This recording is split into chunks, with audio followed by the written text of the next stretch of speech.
Welcome to Suman TV. నేను మీ Nagaraj బైర్శెట్టిని. LKG చదివిన విద్యార్థికి డైరెక్ట్గా పీజీకి ప్రమోషన్ ఇస్తే ఎలా ఉంటుంది? ఎంపీటీసీతో స్టార్ట్ అయిన ఆయన డైరెక్ట్గా మెంబర్ ఆఫ్ పార్లమెంట్ ఎంపీగా పంచలింగాల బస్తిపాటి నాగరాజు అని నేను లోక్సభ సభ్యునిగా ప్రమాణం చేస్తున్నాను. మన కర్నూలు ఎంపీ బెస్తపాటి నాగరాజు గారు మనతో ఉన్నారు.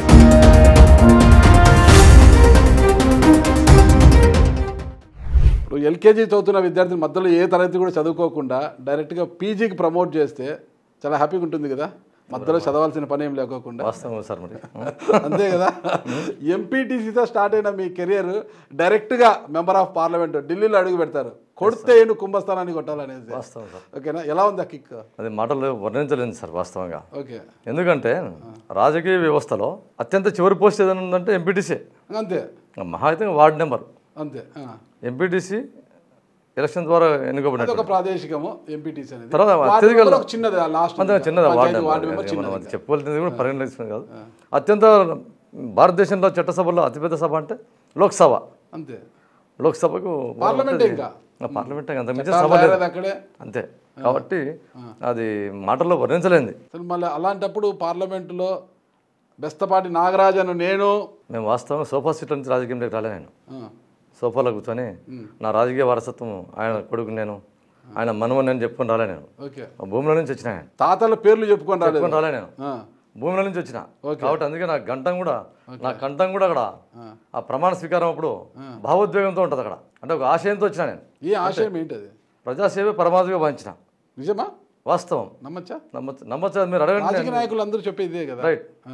ప్రజాసేవ పరమావధి, మా 5 ఏళ్ల ప్రజాసేవ తప్పలేదు, జనరంజకమైన పాలన, ఇదే కదా 5 ఏళ్ల పరిపాలన. చూడండి మేము ఏం చేస్తాం, గత పరిపాలనకి మా పరిపాలనకి ఏమైనా చూసినప్పుడు మీరు ఒక 1 year చూడండి నాది ట్రాక్ రికార్డు. ఎందుకంటే పిల్లల్ని మీరు చెప్పారు ఎల్కేజీ నుంచి 1 పీజీ అని స్కూల్లో మన పిల్లవాడిని జరిపిస్తాం. ఫస్ట్ యూనిట్ టెస్ట్ పెట్టేవరకైనా మనం ఓపిక పట్టాలి చదువుతున్నానని చెప్పి. కాబట్టి ఎలా చదువుతున్నాడు, పికప్ అయ్యాడా లేదా వాస్తవం. ఓకే, ఏమైనా కనిపించిందా నెల రోజులు అప్పుడే? ఇంకా ఏమైనా బోధపడుతుంది? ఏమన్నా రాజకీయం అంతా బోధపడుతుందా? గతంలో ఏం రాజకీయం అసలు జీరో అనేది ఏం లేదు. ఎంపీటీసీ సెలెక్ట్ అయ్యి ఎంపీపీకి పోటీ ఉన్నా కర్నూలు టౌన్లో. ఒక ఓటుతో పోయినా. ఆ టైంలో కూడా వైసీపీ అంటే అరాజక పరిపాలన ఆ టైంలో. ఓకే, అయినా వైసీపీ ఎంపీటీసీ వచ్చి నాకు ఓటేసినారంటే అర్థం చేసుకోండి. ఓకే, వైసీపీ ఎంపీటీసీ వచ్చి నాకు ఓటేసి. ఎంత ఇచ్చిన వాళ్ళకి మీరు?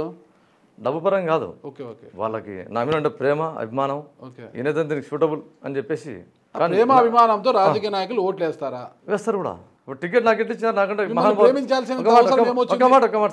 లోక్సభ టికెట్ నాగరాజుకి ఎందుకు ఇచ్చారు? నాకంటే మహానుభావులు, నాకంటే ధనవంతులు లేరా? నేను ఎంతటి వాడిని? కురబ సామాజిక వర్గానికి న్యాయం చేయాలి కాబట్టి సామాజిక సమీకరణలో భాగంగా నాగరాజుకు టికెట్ వచ్చింది కాదంటారా? రైట్. కురబ సామాజిక వర్గానికి ఇవ్వాలని అనుకోవడం ఒకటే, కరెక్టే. కురబ సామాజిక వర్గం మీరు చెప్పినట్టు ధనమే ప్రాధాన్యత అనుకుంటే ధనం ఉన్న వాళ్ళు చాలా మంది ఉన్నారు నాకంటే. ఇక్కడ నేను చెప్పేది ఈ ధనం గురించి కాదు, ఎన్నికల్లో పోటీ చేయడానికి కాదు. మీరు ఎంపీపీగా పోటీ ఎంపీటీసీలు ఎవరైనా కూడా ఫ్రీగా ఓటేసే అవకాశం ఉందా అంటున్నాను. ఫ్రీగా ఓటేసే అవకాశం ఉంది. ఎందుకంటే అక్కడ నాకు వేసింది ఓటు ఎవరో కాదు, ఆ ఓటేసింది కురబ సామాజిక వర్గం వల్లే. నాకు local body elections, local body కోటాలో ఎమ్మెల్సీ ఎలక్షన్స్ వస్తాయి మనకు. అవును, క్యాంపులు పెడతారు. ఎంపీటీసీలని, జెడ్పీటీసీలని, కౌన్సిలర్లను అందరినీ కూడా క్యాంపుల్లో పెడతారు. వాళ్ళకి సకలము చూసుకొని నోట్లు కూడా ఇస్తేనే వాళ్ళు వచ్చే ఎమ్మెల్సీకి ఓట్లు వేస్తారు. అది పరిస్థితి. అలాంటిది మీకు బెస్తపాటి నాగరాజు గారికి ఎంపీపీగా బరిలో ఉన్నప్పుడు ఎంపీటీసీ ఫ్రీగా మీకు ఎందుకు ఓటేశాడు?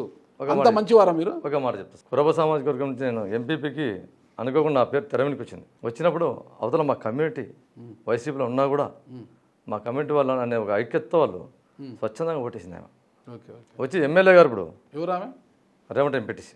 ఓకే, ఇప్పుడు పేరు చెప్పారు. వాళ్ళ ఆమె మీద కక్ష పట్టినా ఇది వాస్తవ పరిస్థితి కాబట్టి చెప్తాం అంతే.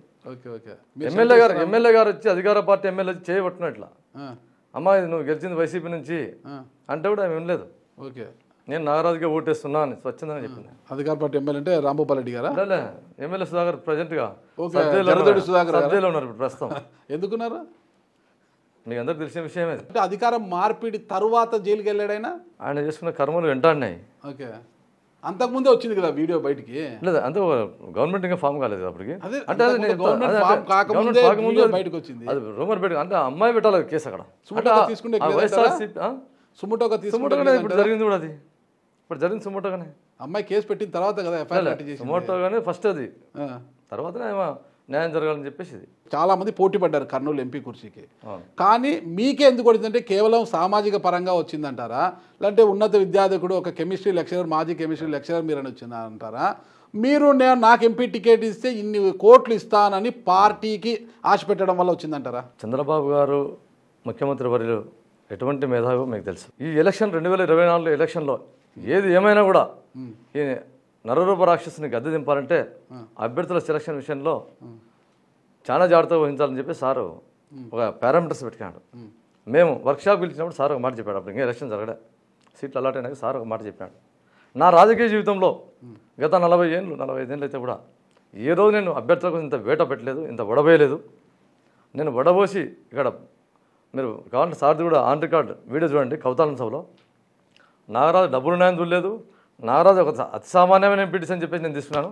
ఈయన దగ్గర ఉండే ఎడ్యుకేషను, ఈయన అందరినీ న్యాయం చేయగలుగుతాడు మీకైతే ఈ కమ్యూనిటీ తరఫున అని చెప్పేసి నేను పరమావధిగా భావించి ఈయనకు టికెట్ ఇస్తున్నాను అని చెప్పి సభాముఖంగా చెప్పినాడు. అక్కడ కూడా సార్ ఏమన్నాడంటే వర్క్షాప్లో అంతా ఎమ్మెల్యేలను ఎంపీలను కొత్త వాళ్ళని కూర్చోబెట్టి అక్కడ అయ్యా మిమ్మల్ని అంతా చాలా జల్లడ బట్టి మిమ్మల్ని అంతా సెలెక్ట్ చేశాను, 175 మంది ఇటు వచ్చి కూర్చోాలా, ఎంపీలు వచ్చి ఎట్లే కూర్చోాలి, మళ్ళీ ఆ రోజు మళ్ళీ మనం మీటింగ్ అవుతాం కాబట్టి మిమ్మల్ని చాలా మీ పైన నమ్మకం పెట్టి మిమ్మల్ని వదులుతున్నా అని చెప్పన్నాడు. అంటే సామాన్యులు కూడా బడుగు బలహీన వర్గాల కోసం న్యాయం చేసే పార్టీ ఏదన్నంటే తెలుగుదేశం పార్టీ అని చెప్పేసి ఆయన నిరూపించారు. అంటే మీకు టికెట్ ఇచ్చారనే? టికెట్ ఇచ్చారని కాదు, బడుగులకు కూడా ఇస్తారనేది. ఓకే, బడుగుల పార్టీ సిద్ధాంతమేమి బడుగు బలహీన వర్గాల కోసం అన్ని పార్టీలకు బడుగులకే కరెక్టే. మీ ప్రత్యర్థి కూడా బడుగుకే కదా టికెట్ ఇచ్చింది. అంటే బడుగు కాదు, అతి సామాన్యమైన ఎంపీటీసీ ఇక్కడ. ఓకే, మీరు ఆ పారామీటర్ చూసుకోవాలి. అతి సామాన్యమైన ఎంపీ టీసీనే, కానీ ఆర్థిక పరంగా ఒక రియల్ ఎస్టేటర్ కదా మీరు. పార్టీకి ఫండ్ ఇస్తామని కూడా ఆశ చెప్పారు కదా. నేను అంత పెద్ద రియల్టర్ని కాదు. ఈ కర్నూలు టౌన్లో మీరు సుమన్ టీవీకి వచ్చారు, వీళ్ళని అడగండి. సుమన్ టీవీ వాళ్ళు కర్నూలులో one of the top position వాళ్ళు. నా వ్యాపారం ఎంత, నా కెపాసిటీ ఎంత. నేను లెక్చరర్ చేసి బయటకు వచ్చినాక 10 సంవత్సరాలు చిన్న చిన్న వ్యాపారాలు, అది నా పొలాలు అమ్ముకున్నా.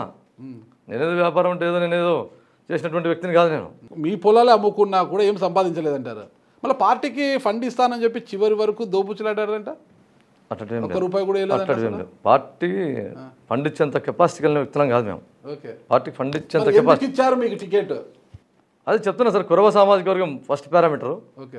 దాంట్లో కూడా నిజాయితీగా సేవే పరమావధిగా పెంచేటువంటి ఎవరు ఈ కులంలో ఉన్నారని చెప్పేసి 9 మంది సెలెక్ట్ అయినాం.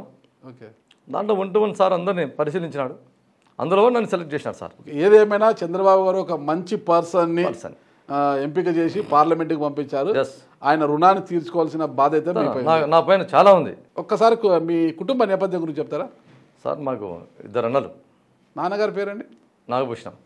అమ్మగారు? మహానందమ్మ. అమ్మ పంచలింగాలని. ఓకే, బస్తిపాడు నుంచి వలస వచ్చినాం యాక్చువల్గా. పక్కన బస్తిపాడని, అందుకే బస్తిపాడు నాగరాజు పడింది అప్పట్లో. నా చిన్నతను రాపించినారు. మాది వ్యవసాయ కుటుంబం. మా ఫాదర్ వాళ్ళు 4 అన్నదమ్ములు. ఎన్ని ఎకరాల భూమి ఉండేది? మా ఫాదర్ వాళ్ళకి వచ్చేసి ఎవరికి 70 ఎకరాలు, 4 అన్నదమ్ములతో ఎవరికి ఈచ్ పర్సన్కి 70 ఎకరాలు. ఓకే, అంటే పంచలింగాల్లో భూస్వామ్యం బేసికల్గా. అయితే 70 ఎకరాలు ఉన్నా కూడా మేము 3 అన్నదమ్ములం. మళ్ళీ మా ఫాదర్కి అక్కడికి నేను లాస్ట్. ఓకే, వాళ్ళందరూ కష్టపడి ఆ రోజుల్లో వాళ్ళు చదువుకోకుండా వాళ్ళ గొర్రెలు మేపి వాళ్ళు కష్టపడి పొలాలు పండించి ఒక్కరిని చదివించారు అంతే నన్ను. ఆ కష్టం నుంచి పుట్టినటువంటి నాగరాజు ఈ పంచలింగాల నాగరాజు. కాబట్టి అందుకే ఆశయంతో వచ్చిన ఆయన. మరి ఆ కష్టంతో చదువుకొని ఎదిగారు కదా, కెమిస్ట్రీ లెక్చరర్గా ఉన్నారు. మరి ఆ ఉద్యోగం ఎందుకు మానేశారు ఆ రోజు మీరు? నేను ఎంఎస్సీ బీట్ చేసి బయటకు వచ్చినప్పుడు మన చంద్రబాబు నాయుడు సార్ గారు ఆ రోజుల్లో 2000 చేశారు. నేను నాందేడు ఎస్ఆర్టీఎంలో, నాందేడ్ శ్రీ రామానంద తీర్థ మరట్వాడ యూనివర్సిటీ ఎంఎస్సీ బీట్ చేసిన తర్వాత ఫస్ట్ వ్యవస్థ కార్పొరేట్లో చేరినా. 3000 జాబ్ చేస్తా ఉంటే ఏ కాలేజీలో? Nalanda junior college. అప్పుడే కార్పొరేట్ కర్నూలుకి first corporate Nalanda junior college, Chinnapareddy అని చెప్పేసి ఆయన పెట్టిండే. దాంట్లో 1 సంవత్సరం పనిచేసాం 3000 జీతానికి. చేసి ఇది కూడా కాదు, కాంట్రాక్ట్ వ్యవస్థను కొత్తగా తెర మీద తెచ్చినాడు చంద్రబాబు నాయుడు గారు. అప్పట్లో ఈ గవర్నమెంట్ కాలేజీలో కాంట్రాక్ట్ వ్యవస్థను తెచ్చింది. అప్పుడు తెస్తే ఫస్ట్ పోస్టింగ్ మేము పోయినాం.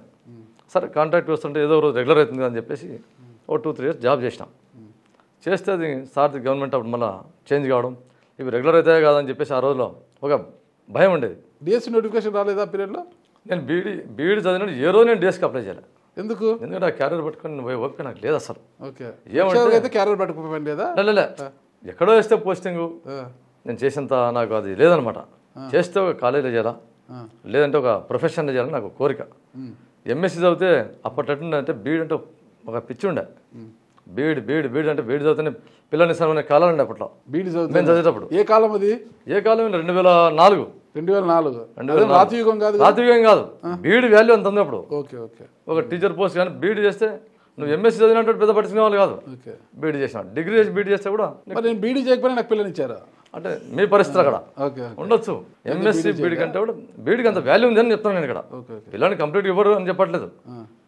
బీడీకి అంత వాల్యూ ఉండేది. పిల్లలు ఇస్తామన్నారు కదా మీరు, అందుకని నేను చేయలేదు. మరి అట్లా సార్ పిల్లలు ఇస్తారు. దాంట్లో రకాలు ఉంటాయి. ఉన్నత విద్యార్థులు అంటే బీడీ అనే వాళ్ళు అప్పట్లో.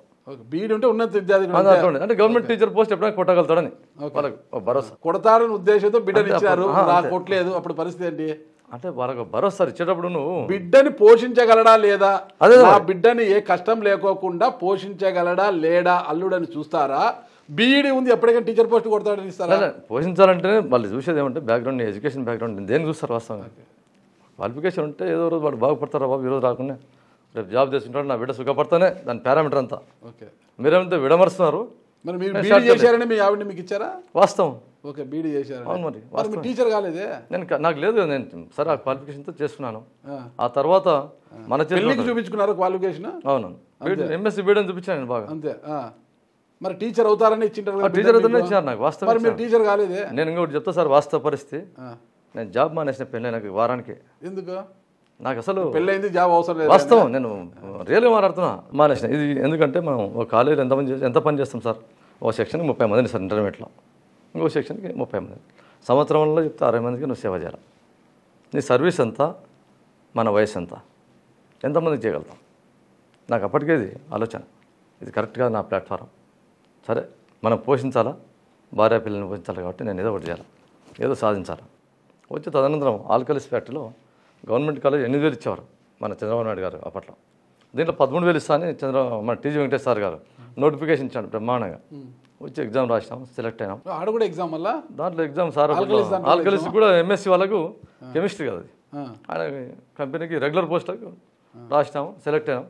సరే ఒక సంవత్సరం సార్ కంపెనీలో చేశాను, ఆ సర్టిఫికేట్లు సార్ దాంట్లో పెట్టినాను. ఒక సంవత్సరం ఇస్తుంది దాని కూడా ఎందుకో ఇది కూడా సాటిస్ఫైడ్ కాదు. నేను ఎన్నాళ్ళనే ఒక కంపెనీతో పెట్టలేను కదా, బయటకు ఏదో నేను చేయాలని చెప్పి అప్పుడు వ్యాపారంగా ఇచ్చారా? నేను మొన్న ఎలక్షన్ నా పేరు అనౌన్స్మెంట్ అనకపోయి తెచ్చుకున్నా. అందరు గాడే భద్రంగా పెట్టారు. అంటే సర్టిఫికేట్ల మీద అంత ఇంట్రెస్ట్ లేదా? ఇంట్రెస్ట్ కాదు, నా ఇంట్లో ఉన్న పెట్టెలు ఉండేది, ఆయన కన్నా భద్రంగా ఉంటాయి. వరదలు భద్రంగా ఉంటుంది ఆ ఇంట్లో ఎక్కడైనా పోతే. నా ఇంటికి వరదలు వచ్చినాయి కదా. ఓకే, చెప్పండి. దానికి వాళ్ళ ఇంటికి కూడా వరదలు వచ్చాయి కదా. వాళ్ళు కరెంట్ హెడ్ ఆఫీస్ కదా. మరి జాబ్ మానేసి ఏం చేశారు అక్కడ? జాబ్ మన లెక్చర్ అదే విధంగా చెప్తున్నా కదా. అక్కడి నుంచి బయటకు వచ్చి వ్యాపారంలోకి ఎవరైనా ఆర్థిక పరిపుష్టి కావాలి, ప్రస్తాపాలు కుటుంబాన్ని ఆర్థిక పరిపుష్టి ఇస్తాం. దాంట్లో భాగంగా వ్యాపార రంగాన్ని ఎంచుకున్నా. అప్పట్లో రియల్ ఎస్టేట్ అనేది ఒక వ్యవస్థ వచ్చింది. ఎడ్యుకేషన్ రేడర్లో వచ్చి బ్రహ్మాండం సంపాదిస్తాను ఆ దినాల్లో. సరే కూడా ఆ వృత్తి నుంచి వచ్చారు కాబట్టి ఏదో మనం కాస్త చదువుకున్నాను కదా బాబు, మనం ఎందుకు చేయలేము దీంట్లో? దాంట్లో సక్సెస్ కాలేకపోతే మళ్ళీ మనకి ఎట్లా బుక్ ఉంది? రియల్ ఎస్టేట్ చేయాలంటే చదువుకోండి అలా, అంటే కొంచెం డాక్యుమెంటేషన్ మినిమం నాలెడ్జ్ ఉండాలి కదా. ఓకే, మనం కనీసం ఒక కాడికి డాక్యుమెంట్ చదివిన పరిస్థితి కదా మనకు. మళ్ళీ రియల్ ఎస్టేట్ రంగంలోకి వచ్చినాము. ఆ భగవంతుని వల్ల విజయం సాధించాం దాంట్లో. వచ్చి మీరు నేరుగా ఒకరే పెట్టుకుంటే మీరు మీ ఫ్రెండ్ కలిసి స్టార్ట్ చేశారంటే కదా రియల్ ఎస్టేట్ని? నా స్టార్టింగ్ నుంచి ఈ రోజు వరకు నాకు కాంబినేషన్ అంటే ఎక్కడ లేదు. రియల్ ఎస్టేట్ రంగంలో మీ ఫ్రెండ్ మిమ్మల్ని మోసం చేశాడు, ఒకసారి మీ ల్యాండ్ అంతా కబ్జా చేశారంటారు? 100% అవాస్తవం. నాకు నేను చేసిన మొట్టమొదటి అడుగు నుంచి కూడా ఈ రోజు వరకు కూడా ఓకే నేను ఎప్పుడు పార్ట్నర్షిప్ చేయను. వ్యాపార రంగంలోకి వచ్చారు, రియల్ ఎస్టేట్ ఏదో పెద్దగా సంపాదించలేదు, ఉన్నకాడికి సేవ చేస్తూ వ్యాపారం సేవ ఈ రకంగా వెళ్ళిపోయాను. మరి రాజకీయ రంగంలోకి ఎందుకు రావాలనుకున్నారు మీరు? ఆడేదో బాగుంది కదా. నేను అప్పటికే వ్యాపార రంగంలో చేస్తూ మా గ్రామ స్థాయిలో, మండల స్థాయిలో చిన్న సేవా కార్యక్రమాలు చేసుకుంటూ ఉండేవాడిని. సేవ అంటే ఎలాంటిది? అంటే ఇప్పుడు మంచి చెడు ఉంటుంది ఇంట్లో. గ్రామంలో చావు ఉండొచ్చు, ఒక పెళ్ళి ఉండొచ్చు, ఒక కష్టం ఉండొచ్చు, ఒక హాస్పిటల్ ఉండొచ్చు. నా పరిధిలో నేను మా గ్రామస్తులను ఎవరైనా కూడా ముక్తకంఠంతో చెప్తారు. ఆ విధంగా చేస్తూ మండల స్థాయి చేసుకుంటూ ఉండేవాడిని. అంటే సహాయం చేసేంత స్థాయి ఆ లెక్చర్ కంటే ఆ కంపెనీల కంటే బెటర్గా నా జీవనం సాగిస్తూ వచ్చిన చేసుకుంటూ ఉండేవాడిని. సరే ఇది కూడా ఏంద్రా బాబు, మా గ్రామానికి ఏదైనా పెన్షన్లు అవి వస్తే కూడా చెప్తే పలికేవాళ్ళు కదా ఆఫీసర్స్. అప్పుడు కొంచెం ఏ పార్టీ ఉంటే ఆ పార్టీ వాళ్ళు ఇదని. ఏంద్రా బాబు, ఒక రాజకీయం ఉంటేనే కదా ఇదంతా నడుస్తుండేది. మనం దాంట్లోకి పోతే వీళ్ళకల్లా చేయాలంటే మనం ఏదైనా కొంచెం చట్టసభలు అనేది మనకు దొరికితే ఒకటి మనం కూడా అనుకునే విధంగా చేయొచ్చు కదా అనే సంకల్పంతో ఈ రాజకీయం మీద నాకు వ్యామోహం వచ్చింది. అందులో 1993లో ఈయన కృష్ణానగర్లో ఎన్టీ రామారావు గారు బ్రహ్మాండమైన సభ పెట్టిన నేను 10th క్లాస్ అప్పుడు ఆయన ప్రసంగం విని 10th 1993 బహిరంగ సభ రోజు ఆయన స్పీచ్ విని నేను తెలుగుదేశం పార్టీని వ్యామోహం అక్కడ పుట్టింది. ఆ తదనంతరం చంద్రబాబు నాయుడు గారి యొక్క ఆ పార్టీని డెవలప్ చేసిన విధానాలు హైదరాబాద్ అయితేనే ఇంకా ఆయన యొక్క రాజనీతి ఆయన యొక్క దార్శనికత ఆయన యొక్క సిస్టమ్ నాకు బాగా నచ్చి వ్యామోహం కదా సార్. ఇప్పుడు చంద్రబాబు నాయుడు గారి యొక్క పరిపాలనకు అవతల వాళ్ళ పరిపాలన కంపేర్ చేసుకునే సరే మన లీడర్ 93లో చంద్రబాబు కాదు కదా, 93 కాదు తెలుగుదేశం పార్టీ చెప్తున్నాను నేను. తెలుగుదేశం పార్టీ తర్వాత తెలుగుదేశం పార్టీ అధ్యక్షులు ఎవరు వచ్చినా కూడా పార్టీ మీద పిచ్చి నేను చెప్తున్నాను మీకు. ఆ తదనంతరం ముఖ్యమంత్రులు చంద్రబాబు వచ్చారు. చంద్రబాబు చేసే విధానాలు కానీ ఆయన చేసే డెవలప్మెంట్ కానీ దానికి ఆకర్షిస్తున్నాను. పార్టీ అంటే జరుగుతుంది. పార్టీ కష్టకాలం ఉంటాడు. మన వైఎస్ఆర్ గవర్నమెంట్ ఉంటే నేను రాజకీయంలోకి అడుగుపెట్టింది ఫస్ట్ టైం అప్పుడే. పార్టీ కష్టకాలం ఉంది. ఇటువంటి టైం మా పార్టీని మా చుట్టుప్రక్కల ప్రాంతంలో కార్యకర్తలు అయితే ఎవరైనా ఉండాలి కొంచెం మనం ఉండాలని చెప్పేసి పార్టీ బాయ్కాట్ చేస్తే కూడా లోకల్ బాడీ ఎలక్షన్స్ వద్దని అయినా కానీ మేము ఎంపీకి పోటీపడి ఒక ఓటుతో ఓడిపోయినాం. బాయ్కాట్ చేసినా మీరు సొంతంగా వాస్తవం ట్రై చేశారు పార్టీ కోసం. అదే పార్టీ పిచ్ అన్నారు కదా మీరు. అదే ఆ పార్టీ పిచ్చే ఈరోజు మిమ్మల్ని వాస్తవం పార్లమెంటులో మొట్టమొదట మాట్లాడే అవకాశం వచ్చిందా మీకు సార్? ఇప్పుడు ఫస్ట్ సెషన్ ఏమిటంటే పార్లమెంట్ వాస్తవంగా రాష్ట్రపతి ప్రసంగం ఉంటుంది, ఆ మరుసటి ధన్యవాద ప్రసంగం ఉంటుంది. ధన్యవాద తీర్మానంలో ఏముంటుందంటే ఆడ ఉండే పార్టీల కల్లా ఒక మనిషికి ఇస్తారు అవకాశం మాట్లాడడానికి. దాంట్లో బైరెడ్డి శబరి గారు మన జిల్లా లేడీ 16 మందిలో లేడీ బాగా మాట్లాడారు. గర్వకారణం మన జిల్లా లేడీ మేడం కాబట్టి మేడం. ఇప్పుడు సెకండ్ సెషన్ అప్పటికే అంతా మేము కొంచెం ఉన్నాం. ఆయన ఏదో విన్నాడు కదా, కామెంట్ చేసినాడు ఆయన మాట్లాడితే మేము అందరం కలిసి అప్పటికే లెటర్ పంపించాం పైకి. వాళ్ళ అవకాశం మేడం రూపంలో మేము ఆన్సర్ చేసినాం. రేపు సెకండ్ సెషన్లో ఉంటుంది మనది. కర్నూలు పార్లమెంట్ మీద మీకున్న ఫోకస్ ఏంటి అసలు? రాష్ట్రంలో 25 పార్లమెంట్ స్థానాలు ఉంటే అత్యంత వెనుకబడిన పార్లమెంట్ ఏదైనా ఉంటే ఒక కర్నూలు పార్లమెంట్ వాస్తవం. అవునా? అంత దీనస్థితిలో ఉంది కర్నూలు? చెప్తా అన్ని విషయాలు చెప్తా. ఇక్కడ మైగ్రేషన్ ఎక్కువ, వలసలు ఎక్కువ. ఎంత అంటే 2,50,000 మంది దాదాపు వలసలు వెళ్ళిపోతారు. ఏ జిల్లాకి దుస్థితి లేదు, ఒక కర్నూలు పార్లమెంట్కి ఆ దుస్థితి. ఎందుకంటే తుంగభద్ర డ్యామ్ అంతా తుంగభద్ర హోస్పేట నుంచి నీళ్ళు వాటర్ వదిలితే ఆ తుంగభద్ర తీరం అంతా మా కర్నూలు పార్లమెంటు రైతుల గుండెల మీద పారిపోతూ ఉంది. అప్పుడు ఉమ్మడి జిల్లా ఉన్నది కాబట్టి మా నాయకులంతా శ్రీశైలం మా డ్యాము, ముచ్చుమర్రి ఎత్తిపోతల పథకం మాది. మా జిల్లా ఉమ్మడి జిల్లా కాబట్టి దిగువ జిల్లాలని ఆడికి వస్తున్నాయి కాబట్టి ఆ డ్యామ్ మాదే, ఆ ముచ్చుమర్రి పథకం, తెలుగుగంగ ఇవన్నీ మావి. ఈ కర్నూలు జిల్లా సస్యశ్యామలం అనుకునేవాళ్ళు. పరిపాలనలో భాగంగా జగన్మోహన్ రెడ్డి గారు మళ్ళీ జిల్లాని బైఫర్కేషన్ చేసినారు. దాంట్లో భాగంగా కర్నూలు జిల్లా విడిపోయింది, నంద్యాలకు మొత్తం వెళ్ళిపోయినాయి. మా కర్నూలుకి ఏం మిగిలిందంటే ఒక శిలలాగా మిగిలింది, ఒక రాయిలాగా మిగిలింది. చూద్దామంటే టార్చ్ లైట్ వేస్తే కూడా చిన్న డ్యామ్ అంటే లేదు. ఎక్కడి నుంచి 96 మీ దగ్గర చెప్తాను ఒక టీఎంసీ తంది, ఒక టీఎంసీ సుంకేశ్వర డ్యామ్ తప్ప అక్కడి నుంచి అది కూడా ఏ అవసరాల నిమిత్తం కర్నూలు పట్టణ ప్రజలకు త్రాగునీటి కోసం అంతే. అది ఇప్పుడున్న జనాభా పరంగా ఒక టీఎంసీ కెపాసిటీ గ్రామాల్లో చిన్న చెరువులు ఉంటాయి. ఎక్కడ ఒక సాగునీరు నూర్చునికి ఒక ఎకరాకు కూడా సాగునీరు తుంగభద్ర నుంచి మేము అందుకోలేకపోతున్నాం. అంటే ఈ దుస్థితి. మీరు 25 పార్లమెంట్ తీసుకోండి, ఎవరికైనా ఈ కష్టం, పైగా వలసలు. ఎందుకంటే నీరు లేక నీళ్ళు మాత్రం పారిపోతున్నాయి. మళ్ళీ ఇదే నంద్యాలకు పోండి, తిరుపతికి పోతా ఉంటే మరో కోస్తాతో పోటీ పడతా అక్కడ. నంద్యాల లేక అన్నారు కదా, ఇప్పుడు బైఫర్కేషన్ తర్వాత వచ్చిన సమస్యను మీరే చెప్తున్నారు కదా, అంటే ఇప్పుడే స్టార్ట్ అయినాయి వలసలు? అంటే గతంలో ఎప్పుడు లేవా? గతంలో ఉండే సార్. నేను చెప్తాను సార్. ఉమ్మడి జిల్లా ఉన్నప్పుడు ఏం తీసుకుంటామంటే, ఉమ్మడి జిల్లా అన్నప్పుడు ఏమవుతుందంటే ఆ జనాభా ప్రాతిపదికన వలసలు పర్సంటేజ్ తగ్గుతుంది. మీకు అర్థమైనా ఇక్కడ ఉమ్మడి జిల్లా అన్నప్పుడు ఏమైతే పరిధి పెరుగుతుంది. సరే పని చేసుకుని అక్కడిక్కడ వెళ్ళిపోవడం ఆ 2 పార్లమెంట్ల మీద సరే అది దాని వేరు. ఇప్పుడేమైందంటే బైఫర్కేషన్ అయిపోయినప్పుడు ఆ 2,50,000 కోట్ల మాకే వచ్చింది. అది ఆ వలసల దగ్గర నుంచి అంటే ఇది వలసల కిందకి అయిపోయింది మా పరిస్థితి. 2,50,000 కావచ్చు, 5 లక్షలు కావచ్చు, గతం నుంచి అనాదిగా వస్తున్నదే ఇదంతా కూడా. ఇప్పుడు అంటే నీటి జలాలు వాళ్ళకి ఎక్కువ, నీటి వాటా వాళ్ళు ఎక్కువపోయింది నంద్యాల జిల్లాకు అని చెప్తున్నారు. దానికి దీనికి ఏం సంబంధం? ఉపాధి అవకాశాలు ఇప్పటి వరకు ఏం కల్పించారు? ఉపాధి అవకాశాలు లేకపోవడమే కదా ఇక్కడ మెయిన్. ఉపాధి అవకాశాల కంటే ముఖ్యంగా సాగునీరు సార్ మస్ట్.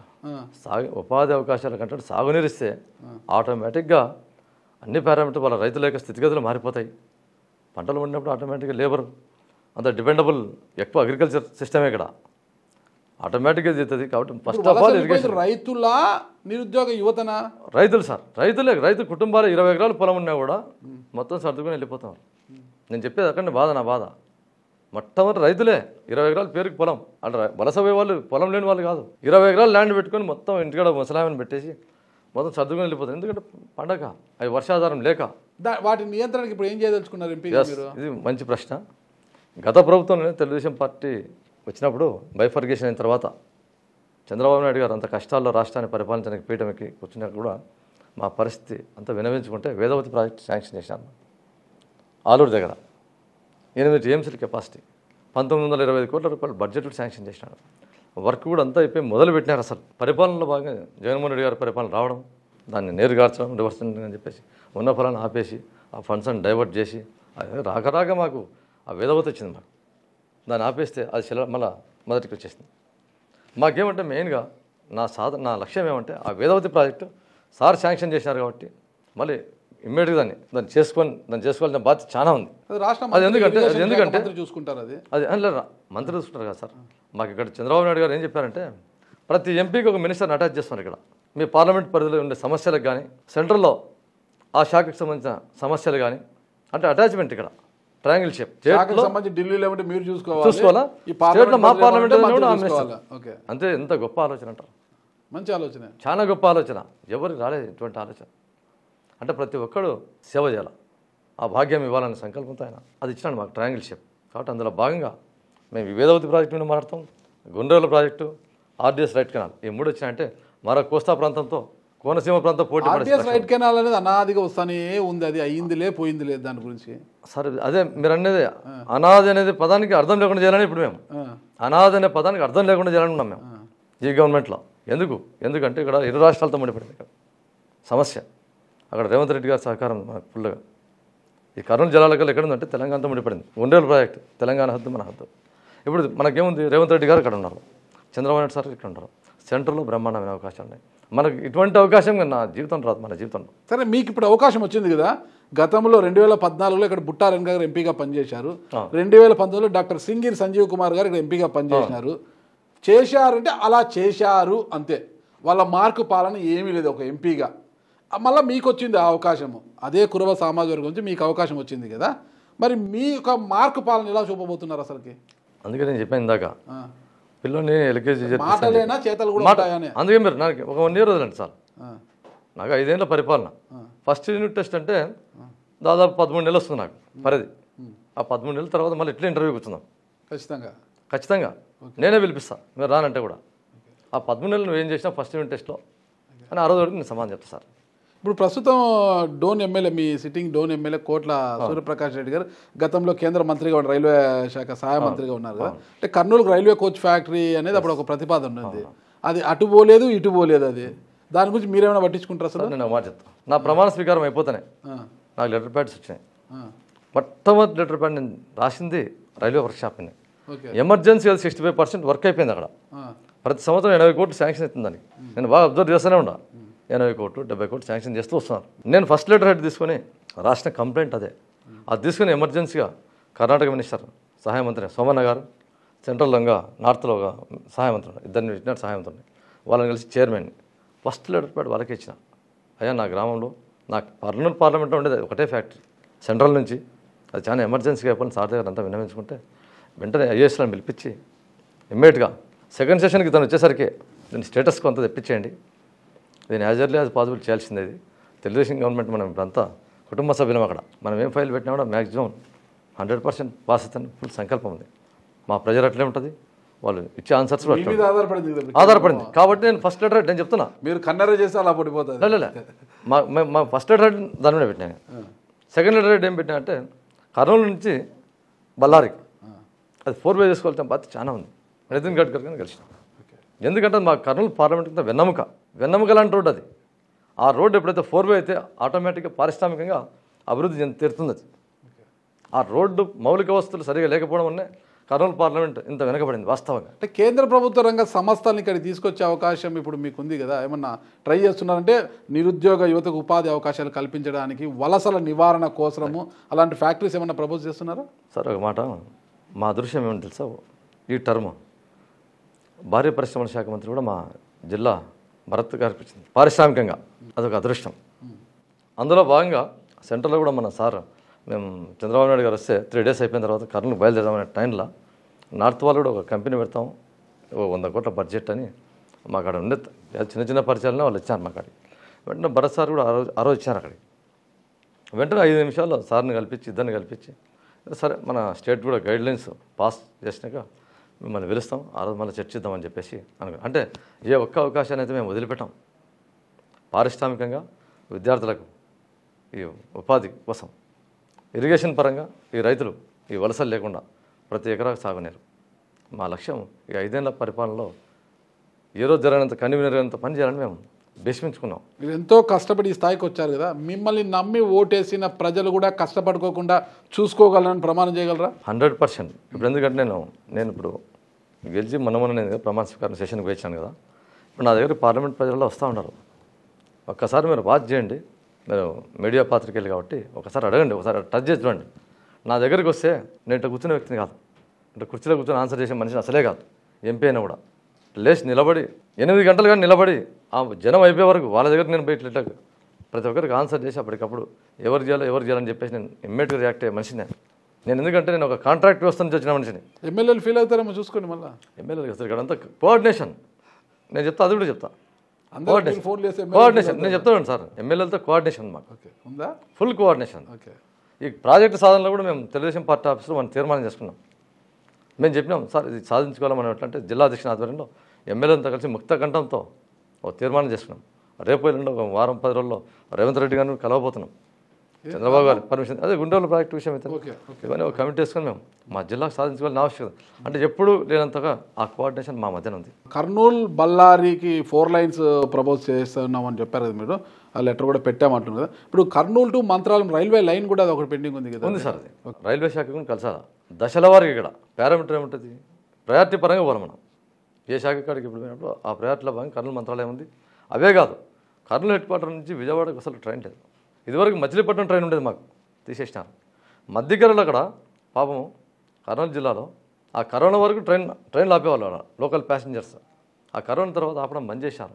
ఆ పశ్చిమ ప్రాంతంలో ఆ తుగ్గలి ఆ మధ్యకర ఆ ప్రాంతంలో ఎంత దారుణమైన పరిస్థితి అంటే బస్సు పోతే బస్సు పరిస్థితి వెళ్ళదు. ఆ ట్రైన్ కూడా ఆపకుంటే ఎట్లా. కాబట్టి దాని సాధన కూడా అన్ని రిప్రజెంటేషన్ తీసుకున్నాం. అది కూడా ఆ ట్రైన్లో పునరుద్ధరణ కర్నూలు నుంచి విజయవాడకు అయితేనే. ఎయిర్పోర్ట్ విషయంలో కూడా రామ్మోహన్ రెడ్డి సార్ని కలిసినాం. సార్ కర్నూలు నుంచి విజయవాడకు మినిమం మాకు ఎమర్జెన్సీగా ఫ్లైట్ కావాల్సిందే. ఎందుకంటే మేము రాజధానికి రావాలంటే ఈ బస్సు ప్రయాణంలో కారు మార్గం రావాలంటే మాకు ఇంత నల్లమల అరణ్యం ఉంది. కేంద్ర మంత్రి కూడా మీ పార్టీ ఎంపీనే కదా. అదే మరి మా అదృష్టం, మా అదృష్టం ఉంటున్నాం. అందుకే అన్ని అదృష్టాలు కలిసి వచ్చాయి. టీం బ్రహ్మాండమైన టీం సార్. ఇప్పుడు అసలు ఎలక్షన్స్ ముందు మొత్తం సర్వేలన్నీ కూడా అసలు ప్రజల నాడు ఎవరికి చిక్కలేదు. అసలుకి సర్వేలు కూడా కొన్ని వైసీపీ వైపు ఉన్నాయి. ఇక్కడ కర్నూలు పార్లమెంట్ క్లీన్ స్వీప్ అయి ఉండింది. అప్పుడు అసలు మీకు అంత ధైర్యం ఉండిందా, గెలుస్తాను అనే ఒక నమ్మకం ఉండిందా మీకు అసలుకి? 100% సార్. అప్పటికే బీవై రామయ్య ఇక్కడ మేయర్గా పనిచేసి ఉన్నారు, జిల్లా అధ్యక్షుడిగా పనిచేసి ఉన్నారు. ఆయన కూడా వాల్మీకి బీసీ సమాజానికి చెందినవారు. గట్టి పోటీ అనమాట. ఏమైనా నమ్మకం ఉందా, లేదంటే ఊరికే టికెట్ వచ్చింది కాబట్టి నిలబడాలని నిలబడ్డారా? దాశమాష విషయంగా సార్ 100% విని కొడతాను నాకు తెలుసు. ఆ రోజు ఎలా ఏది ఏమైనా కొడతాను. పారామీటర్స్ చెప్తా సార్. నేను ఎక్కడి నుంచి వచ్చిన విద్యారంగం లెక్చరర్గా నాకు ఒక అవగాహన ఉంది. అదొకటి. నేను ఈ పార్టీ మీద కూడా ఎందుకంటే 2 సార్లు వైసీపీ క్లీన్ స్వీప్ చేసింది. జనాలు అలసిపోయారు అక్కడికి. ఒక పారామీటర్. 3వసారి మార్పును కోరుకుంటారు ఖచ్చితంగా. పబ్లిక్ పల్స్ ఇది. 3వసారి మార్పు ఎక్కడానికి కోరుకుంటారు. 2 సార్లు వైసీపీ క్లీన్ చేసింది, మళ్ళీ 3 సార్లు క్లీన్ స్వీప్ చేస్తాను నేను భావించే వ్యక్తిని కాదు. అదేగాక ఈ రాక్షస పరిపాలన మీద విసుగు చెందినారు. జలయజ్ఞం అని చెప్పి జలదీక్ష చేసి కర్నూలు పట్టణంలో ఆ వేదవతిని నీరుగార్చినాడు. యొక్క పని చేయలే. మాకు గ్రామాల్లో గ్రామ సర్పంచులంతా అలసిపోయినారు. గ్రామాలు పట్టుగొమ్మలు. గ్రామ సర్పంచులంతా అలసిపోయినప్పుడు ప్రతి గ్రామంలో రెవల్యూషన్ ఖచ్చితంగా ఉంటుంది. ఇవన్నీ ఓదానికి ఆ చైన్ మాదిరిగా ఆ చైన్ చూసినా నేను ఖచ్చితంగా సక్సెస్ ఇస్తాం. కానీ ఈ సర్వేలు ఎట్లా చెప్పినారంటే కర్నూలు జిల్లా వైఎస్ఆర్ గడ్డ, కర్నూలు జిల్లా జగన్మోహన్ రెడ్డి అడ్డా, ఏమన్నా నాకేం ఎక్కడ 1% వినబడేది కాదు అసలు. ఖచ్చితంగా గడ్డ లేదు అడ్డ లేదు. ఇప్పుడు కర్నూలు పార్లమెంటు నాగరాజు అడ్డా అనిపించుకుంటారు భవిష్యత్తు. తెలుగుదేశం గడ్డ అని చెప్పేసి చెప్పగలుగుతా. ఓకే, అంటే మీ మార్క్ చూపించుకోరా? మా మార్క్ నేను పరిపాలించిన తర్వాత మీరు చెప్తారు అది. అంటే ఇది నాగరాజు చేసిన పరిపాలన అప్పుడు చెప్పుకోవడానికి చెప్పాలి కానీ ఏం చేయకుండా నేను ఈ పని చేసింది నాగరాజు వల్ల అయ్యింది అని చెప్పుకోవడానికి ఏదైనా ఒకటి చేస్తారా? అది చేయాలనే కదా సంకల్పంతో నేను మీ ముందరికి వచ్చిన మీడియా ముందర కూడా చెప్తున్నాను. ఓకే, ఎంతమంది సంతానం మీకు? సార్ ఒక అబ్బాయి ఒక అమ్మాయి. రాజకీయంగా ఇంకా వారసులు వచ్చినట్టేనా వాళ్ళకి? మీకంటే వారసత్వం లేదు, వాళ్ళ తలరాత సార్ అది. అదే వాళ్ళ తలరాత అది. ఇంట్రెస్ట్ ఏం లేదు మీకు పిల్లల్ని రాజకీయాలకు నేనేం లేదు సార్. తీసుకురావాలని? వాళ్ళ పరిశ్రమ బట్టి వాళ్ళ చివరి నిమిషంలో వచ్చిన కర్నూలు పార్లమెంటు ప్రజలు మిమ్మల్ని ఆదరించి పార్లమెంటుకి పంపించారు కదా, వారికి ఏం చెప్తారు? నేను కర్నూలు పార్లమెంట్ ప్రజలకు ఈ సుమన్ టీవీ తరఫున నేను కర్నూలు పార్లమెంట్ ప్రజలకు నేను 2 చేతులు జోడించి చెప్పేది అంటే ఖచ్చితంగా కర్నూలు పార్లమెంట్ ప్రజల యొక్క ఆశలు ఆశయాలు నెరవేరబోతున్నాయి. ఇంకా ఇదివరకు రోజులు వేరు, ఇప్పుడు వేరు. ఖచ్చితంగా ఇరిగేషన్ విషయంలో మొట్టమొదటి ప్రాధాన్యత. ప్రచార పర్వంలో భాగంగా ఏ ప్రాజెక్ట్ అయితే మేము చెప్పామో, వేదవతి అయితేనేమి, గుండ్రేవులు అయితేనేమి, ఆర్డిఎస్ అయితేనేమి, వీటి మీద కంకణం కట్టుకుని మేమంతా జిల్లా ఎమ్మెల్యేలతో సహకారంతో చేయబోతున్నాం. దాని గురించి ఏం ఎవరు భయపడాల్సిన అవసరం లేదు ప్రజలంతా. కాబట్టి సాగునీరు మాత్రం సాధ్యమైనంత వరకు ఈ 5 ఏళ్ల పరిపాలనలో కనీసం చేతనైనంత వరకు ప్రాజెక్టులు కట్టి ప్రతి ఎకరా నీళ్ళు మళ్ళీ మధ్యన ఆపేసి ఉండేది కాదు. ఖచ్చితంగా పారిస్తామని చెప్పేసి ప్రజలకైతే రైతులకంతా రైతాంగానికంతా ఒక హామీ ఇస్తున్నాం. అంతేగాక ఉపాధి విషయంలో పారిశ్రామికంగా మనకు పరిశ్రమల శాఖ మంత్రి ఉన్నారు కాబట్టి పదే పదే సార్తో సమీక్షలు కూడా పెట్టుకొని ఖచ్చితంగా పత్తికొండ అయితేనేమి, పత్తికొండ ఎమ్మెల్యే గారు వచ్చి పత్తికొండ సమస్యలు చెప్పడం, ఆలూరు నుంచి ఆలూరు సమస్యలు, ఎమ్మెల్యేల సమస్యలు ప్రతిదీ మేమంతా చర్చ పెట్టుకొని ఆల్రెడీ ఒక రూట్ మ్యాప్ కూడా చేసుకునేవాడి. కాబట్టి మాకంతా ఒక సంకల్పం ఉంది కాబట్టి పారిశ్రామికంగా కూడా ఎప్పుడు చూడని విధంగా ఖచ్చితంగా ఏర్పాటు చేసి ఉపాధి పరంగా అయితేనేమి, సాగునీటి పరంగా అయితేనేమి ఖచ్చితంగా ఈ పార్లమెంట్ ప్రజలకు మేము ఇచ్చిన మాట ప్రకారం నెరవేరుస్తామని చెప్పేసి తెలియజేస్తాం. చివరిగా ఒక ప్రమాణం చేయండి. చెప్పండి సార్. కర్నూలు ఎంపీ నాగరాజను నేను అవినీతికి ఆస్కారం లేకుండా ప్రజల మనిషిగా ప్రజా సంక్షేమమే ధ్యేయంగా ఈ 5 ఏళ్ల పాటు పరిపాలన చేస్తానని ప్రమాణం చేస్తున్నానని చేయండి. బ్రహ్మాండంగా చేస్తాం. అంతకంటే ఇంకా ఘాటైన పదాలంటే చేయండి, ప్రమాణం చేయండి. అవినీతికి కర్నూలు పార్లమెంట్ ప్రజలు నేను చెప్తున్నాను వాస్తవంగా ఈ సుమన్ టీవీ సాక్షిగా ఈ పంచలింగాల నాగరాజు ఎక్కడ కూడా అవినీతికి చోటివ్వడు, తావివ్వడు. ఖచ్చితంగా అభివృద్ధి పరమావధిగా భావించి సంక్షేమం దృష్టిలో పెట్టుకొని ఏవైతే ఎన్నికల ప్రచార పర్వంలో భాగంగా మాటిచ్చానో ప్రతిదాన్ని నేను కట్టుబడి అహర్నిశలు ప్రతిరోజు ప్రతి గంట నాకు ఎక్కడ అవకాశం ఉన్నా 1కి 100 సార్లు తిరిగి కానీ అధిష్టానం దగ్గరికి 1కి 100 సార్లు తిరిగి కానీ సాధనే లక్ష్యంగా తీసుకొని ఖచ్చితంగా కర్నూలు పార్లమెంట్ని అయితే మాత్రం గతంలో కంటే కూడా భిన్నంగా మారుస్తానని చెప్పేసి ప్రమాణం చేస్తున్నాను. నేను కురుబ సామాజిక వర్గం ఈక్వేషన్లో మీకు టికెట్ వచ్చిందో మీ సామాజిక వర్గ వారి అభివృద్ధి కోసమే పనిచేస్తారా? అన్ని సామాజిక వర్గాలను అభివృద్ధి పదంలో నడిపించడానికి పనిచేస్తారా? సార్ ఎలక్షన్ అనేది 10,000తో చేస్తేనే ఏదైనా శబ్దం వచ్చేది ఇట్లా. కాబట్టి ప్రతి కులం వాళ్ళకు అందరినీ సమాన దృష్టితో నేను పనిచేస్తా. కానీ ఏదో కురవ కులము ఇది కులం అని కాదు. టికెట్ వచ్చేవరకే ఆ అంశం. ఎందుకంటే వాళ్ళు వాళ్ళ పైన అధిష్టానం కూడా సామాజిక వర్గం ఇప్పుడు మనకు ఉందో దామాషా ప్రకారం తీసుకుంటాం కదా. ఏ దాంట్లో కూడా దామాషా ప్రకారం జనాభా గణన ప్రకారం ఏదైనా ఇస్తారు. దాంట్లో కేవలం టికెట్ వరకే ఆ అంశం. దామాషా ప్రకారం ఆ జనాభా ఎక్కువ ఉంది కాబట్టి వీళ్ళకి ఒకసారి ఇద్దాం చట్టసభలో 40 ఏళ్ళు అని చెప్పేసి దాంట్లో భాగంగా మేము పోరాడి టికెట్ సాధించాం. ఇక్కడ అందరూ కలిసి ఓటేస్తేనే మేము ఇక్కడ ఎలక్ట్ అయి కూర్చున్నాం. కాబట్టి అందరి సంక్షేమం మాకు. నాగరాజు గారు ఒక్కరి నాయకుడు కాదు, అందరి నాయకుడు. అందరి నాయకుడు. ఓకే, థ్యాంక్ యూ అండి. Good luck. ఓకేనా.